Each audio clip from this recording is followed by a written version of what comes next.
Contexto, vocês viram a merda que deu entre o Casagrande e o Thiago Leifert? Vocês chegaram a acompanhar isso? Não, o Casagrande todo mundo, né?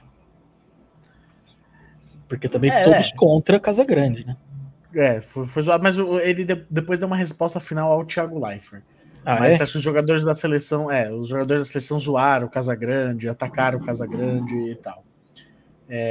Vamos lá então, vamos ver o que se passa. Pelas palavras do DCO. Ninguém aguenta mais a campanha antinacional de Casagrande. Craques do Penta responderam publicamente aos ataques contra o futebol nacional por parte do abutre da imprensa golpista. Bom demais. Cara, puta que pariu, cara.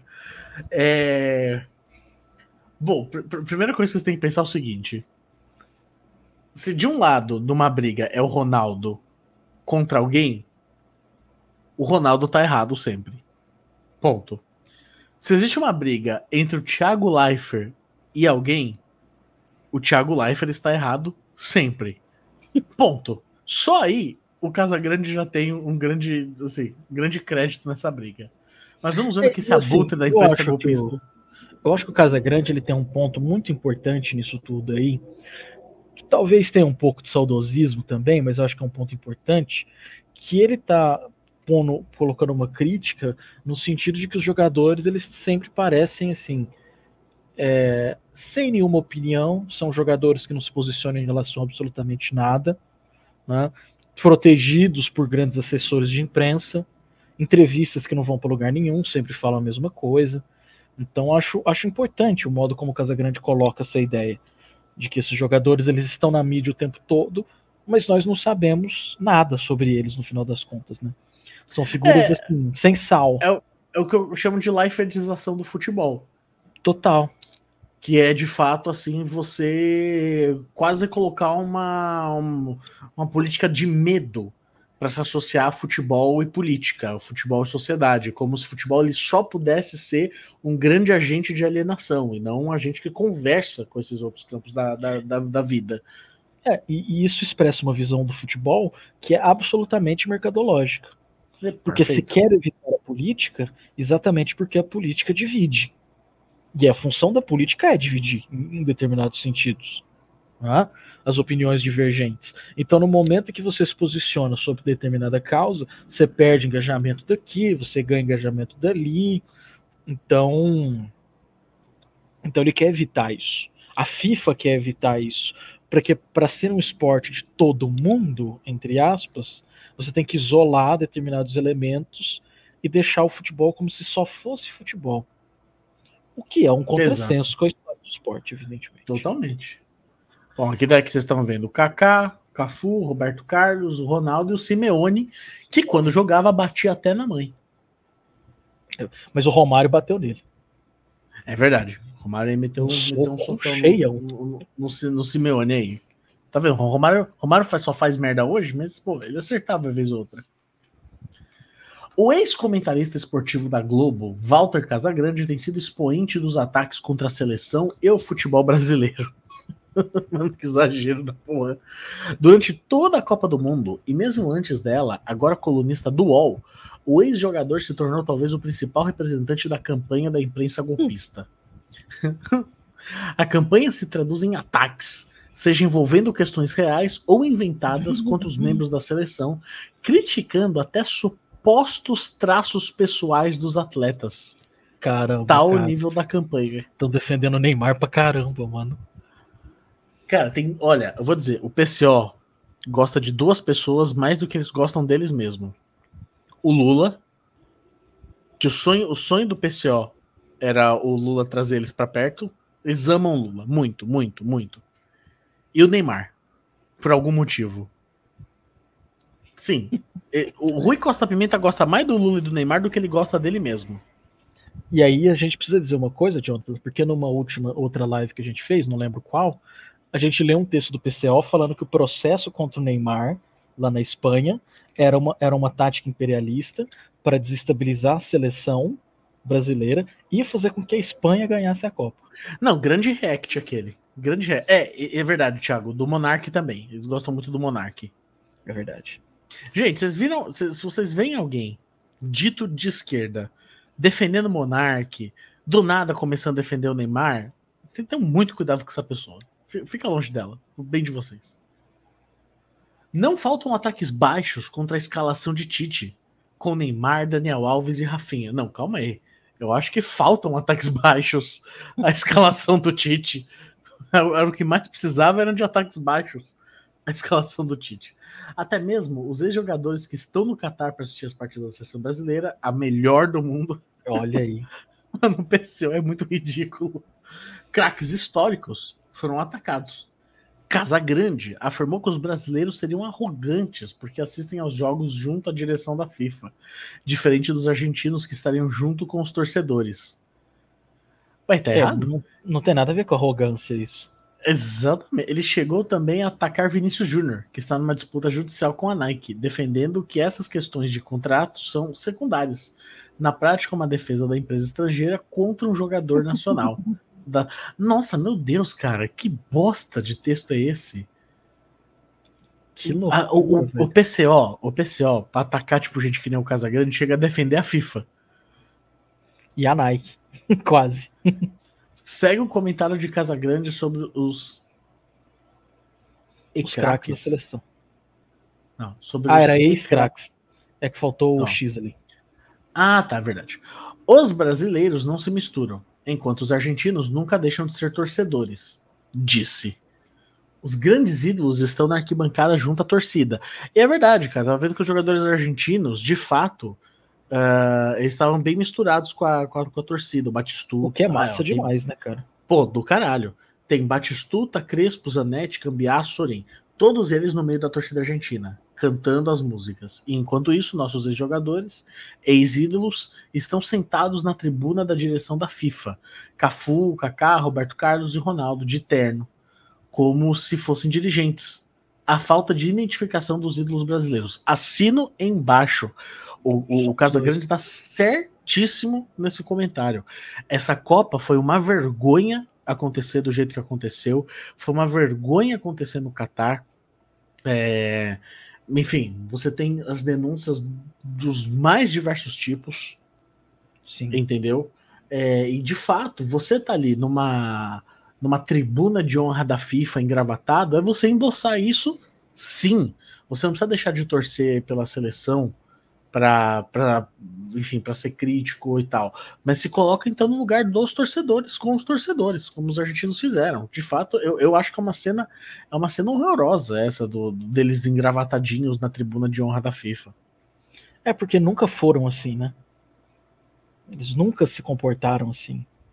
Então não faz o menor sentido, né? E isso que o Casagrande está colocando é um ponto essencial, porque não há identificação com esses ídolos, tampouco há com os de agora. Há uma distância da seleção brasileira em relação ao povo brasileiro. Então, assim, e vários fatores incidem nisso, né? Inclusive o fato dos jogadores praticamente não jogarem mais no Brasil e já se transferirem para os clubes europeus. É muito doido, assim, quando eu assisto o jogo, porque assim, eu vejo futebol, mas eu não sou entendido de futebol, não acompanho futebol, acompanho Flamengo, mas eu não acompanho o futebol. Né? Então, quando eu vejo alguns jogadores assim, eu fico espantado, porque, tipo, Rafinha, Antony, Gabriel Martinelli, uma galera que joga muito bem, mas que eu não vi jogar, cara, aqui no Brasil. Porque jogaram muito pouco. O próprio Daniel Alves também praticamente não jogou no Brasil. Então isso de cara já cria uma desidentificação do torcedor em relação a esses jogadores. E assim, as atitudes realmente dos jogadores tornam muito difícil a gente se identificar com eles. Porque eles são completamente desumanizados.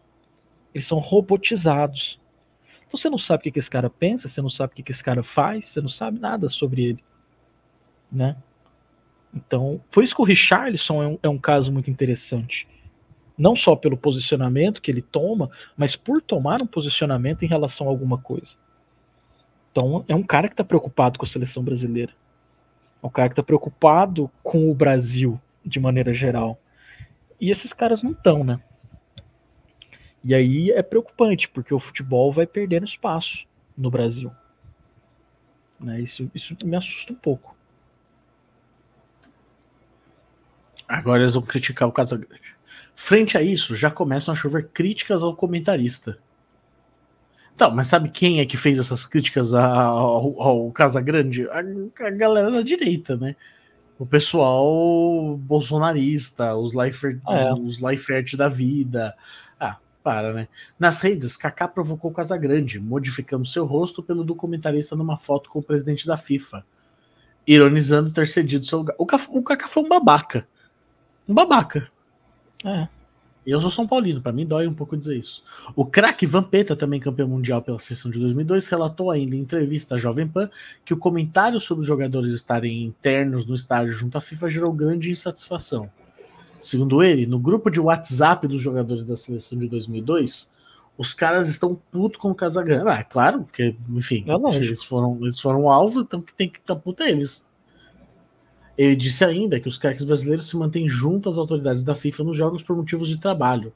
São contratados da entidade. Então, mas a questão é, são contratados. Então, olha, não tem como eu agir de outra forma, porque eu preciso ser contratado pela FIFA para estar em tribuna de honra e tal. Claro, né? Porque nenhum deles são financeiramente bem resolvidos, precisando. Você acha que os jogadores da Argentina também não precisam de contrato e tal? Então é uma escolha. Parece que eles querem colocar como se não fosse uma escolha, sabe? É como se o cara fosse um desempregado e precisasse daquilo ali pra não, e tivesse fudido, né? São contratados da entidade e ainda citou jogadores de outros países na mesma posição. Estão lá a trabalho, são contratados da FIFA. Vi Pirlo, Seedorf, George Weah, também estão todos nesse mesmo rolê. Bom, a Itália nem tá na seleção, Pirlo nem tinha que estar lá. O modo de ser de cada um, de cada país, não quer dizer que você seja mais ídolo ou menos ídolo. Nisso aí o Casão foi mal. O Casão não disse isso. Ele não falou, ele não quantificou o quanto de alguém é mais ídolo ou menos ídolo. Que bosta. De acordo com o Vampeta, dos jogadores citados por Casagrande, apenas Ronaldo Fenômeno não está no grupo. Pô, Ronaldo, entra no grupo dos caras. Porra, criaram um grupo no Zap, você não tá lá? Não está. Cusão, né? O goleiro Marcos publicou em seu Instagram uma foto de Neymar com a camisa da seleção comemorando um gol com outro comentário irônico, citando o perfil do comentarista. Não precisamos dele, não. Precisamos do Walter Casagrande Jr. Ah, tá ironizando, né? É o Instagram dele, ele marcou o Casagrande. O Marcão, que é um babaca bolsonarista também, só pra... Eu tenho uma amiga muito palmeirense e ela falou que ela já fez terapia por causa do Marcos. Caralho. Tipo, porque o Marcos porque ela é uma palmeirense muito roxa. Muito roxa. E o Marcos é um babaca. Ela falou, o Marcos é um babaca, um cara puta machista, bolsonarista do caralho e tal, falou um monte de merda. E já teve que levar ele pra terapia algumas vezes. Cara, e aí tem um ponto que também me incomoda muito nisso, é que eles anulam a crítica do Casagrande com um argumento que é muito escroto, do tipo, o que o Casagrande ganhou como jogador? Então, quer dizer, para eu criticar agora a seleção brasileira, eu preciso ter vencido uma Copa do Mundo para criticar um jogador que venceu uma Copa do Mundo? Exatamente. Né? E aí acabam desqualificando a crítica do cara. Não é futebolística, assim, em termos de técnica futebolística. A crítica do cara tá em outro lugar. E aí eles vêm jogar a crítica dele para um lugar exatamente para desqualificar. Então, porra. Nossa, agora tem um caso grave aqui do Jorge. E eu que virei santista por causa do Robinho, porra. Sinto muito. Aí é complicado. Campanha contra a seleção. O Brasil e os trabalhadores. Meu Deus, onde vai chegar esse texto? Um dos focos de ataque de Casagrande foi a escalação do time reserva no jogo contra Camarões. Errado. O comentarista atacou os jogadores em geral e em específico Daniel Alves, o veterano e jogador mais velho a disputar uma Copa pela seleção brasileira, além do técnico Tite. E tá errado também, pô. Daniel Alves, cara. Frente ao desgaste e lesões que têm ocorrido, para preservar os jogadores titulares de um jogo do qual a vitória não era uma exigência para avançar, colocar os reservas em campo garantiu a presença dos titulares na partida contra a Coreia. No mesmo jogo ainda, contra Camarões, 2 jogadores sofreram lesão e estão fora da Copa, tanto o Alex Telles como o Gabriel Jesus. Que não faz falta nenhuma. diga-se de passagem. Não, o ponto é, tá, mas isso é uma opinião profissional. O que isso quer dizer que ele é contra a seleção? Pois é. Apesar da derrota, o jogo foi disputado e Tite garantiu que 2 titulares, caso a situação fosse análoga, mas não tem como a seleção ser análoga. Você não tem como saber que 2 jogadores titulares iriam se machucar, uma vez que 2 jogadores reservas se machucaram. Nossa, que bosta isso daqui, cara. Conseguiu permanecer na jogada atual na atual fase de mata-mata. Ninguém gosta de ver a seleção perder, mas a decisão foi correta. A lesão de Neymar foi uma demonstração já de início que é preciso preservar os jogadores sempre que possível. E o jogo contra Camarões confirmou a decisão. Caso houvesse a lesão de outro titular, é certo que viriam comentários negativos sobre a questão em mais um ataque.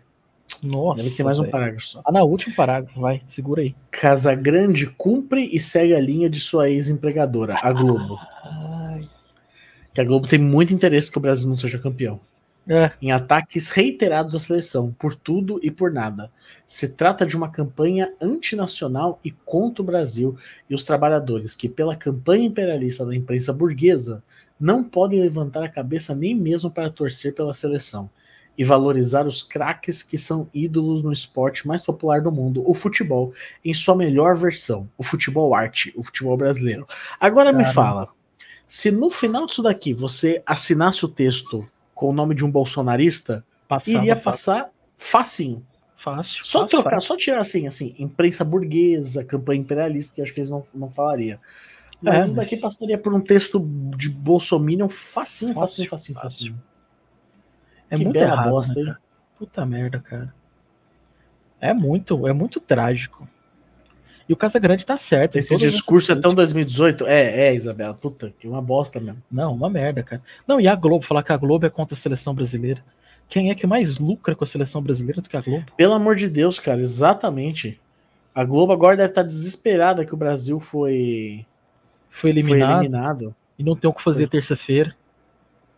Porque agora tudo que eles investiram na produção agora deve cair. Olha, cara, vou dizer, é grave, hein? E aí você pensa, por exemplo, até algumas figuras assim, como por exemplo o Galvão Bueno, para ele assim, é uma derrota até em nível pessoal pro cara. Porque a última Copa que ele vai narrar pela Globo, talvez a última Copa que ele vai narrar na vida. Então, você vê que ele tá a 3 últimas Copas narrando, né? Mas, é verdade. Ele tá quase igual ao despedido do Oscar do basquete, né? Todo dia tinha uma despedida pro Oscar. O Oscar deve estar jogando até hoje, né? Oscar que é outro xarope também. Xarope também, puta foda, né? Então, quer dizer, pro Galvão, nossa, imagina, cara. Se o cara que narrasse o Hexa, o cara narrou o Tetra, o cara narrou o Penta. Ele queria que narrar o Hexa, né? O Casagrande também queria que a seleção fosse campeã. Mas isso não exime a seleção de crítica. Isso me irrita muito. E me irrita muito, eu preciso desabafar sobre o Neymar, cara. Ô, desabafa aí, desabafa. Eu vou até sair da tela. Desabafa aí. Não precisa disso não. Mas eu acho que é um personagem horroroso da história do Brasil e da história da seleção brasileira. Porque se você for reparar, o Neymar é uma pessoa desagregadora. Desagregadora no sentido de que o time, a equipe, o coletivo não interessam para ele. Não interessam a ele. O próprio fato dele ser o último a descer do ônibus, ele ser o último a entrar dentro do campo, tudo isso porque ele quer o holofote, a câmera viradas para ele o tempo todo. No campo, uma dificuldade imensa de tocar a bola, cara. Fez o gol, muito bom, ficamos felizes, evidentemente, mas uma dificuldade extrema de tocar a bola. Todos os lances ele quer fintar todo mundo, todos os lances ele para, fica lá enrolando, aí o cara dá uma porrada nele. Concordo totalmente com o René Simões. Estão criando um monstro e criaram um monstro. Porque o Neymar não tem projeto no futebol, para o futebol. Ele tem um projeto pessoal. A saída dele do Barcelona foi um projeto pessoal porque ele queria ser melhor do mundo. A Champions League é secundária. A Champions League não é um fim. A Champions League é um meio para se chegar ao fim, que é ser melhor do mundo. A Copa do Mundo também não é um fim. É um meio para que ele se torne o melhor do mundo. Então, assim, ter uma personalidade como essa no time é extremamente problemático e desagregador. De um individualismo, assim, grosseiro. dentro de campo. E assim, não estou nem falando dos posicionamentos políticos dele, nem nada. Estou me atendo à questão futebolística, de como que esse individualismo dele transborda dentro do campo e impede que um time seja um time. E acredito, inclusive, que o fim dessa Copa do Mundo signifique também, de uma certa maneira, o fim da eterna promessa Neymar. O fim desse homem que ficou aprisionado dentro dessa ideia de menino Ney, e que como um menino nunca conseguiu se afirmar em nada. Sempre dependeu da bajulação, dos holofotes, etc e tal. E na hora que a coisa apertou, não resolve. Né? Então, assim, acho o Neymar uma pessoa terrível. Terrível pro futebol. E para a sociedade brasileira de maneira geral. Espero muito que os nossos jogadores mais jovens, Vinícius Júnior, Rafinha, Antony, essa galera toda, ganhem os holofotes, assim, porque mostraram muita personalidade, né, em todos esses jogos aí. Foram para cima, jogaram coletivamente, mostraram seu talento individual, mas para o time. Né? Então, enfim, esse era meu desabafo aí sobre Neymar e a seleção brasileira. Agora, cadê o Jonathan? Ah, tá voltando. Muito bonito. Eu não queria estar aqui para atrapalhar a sua fala.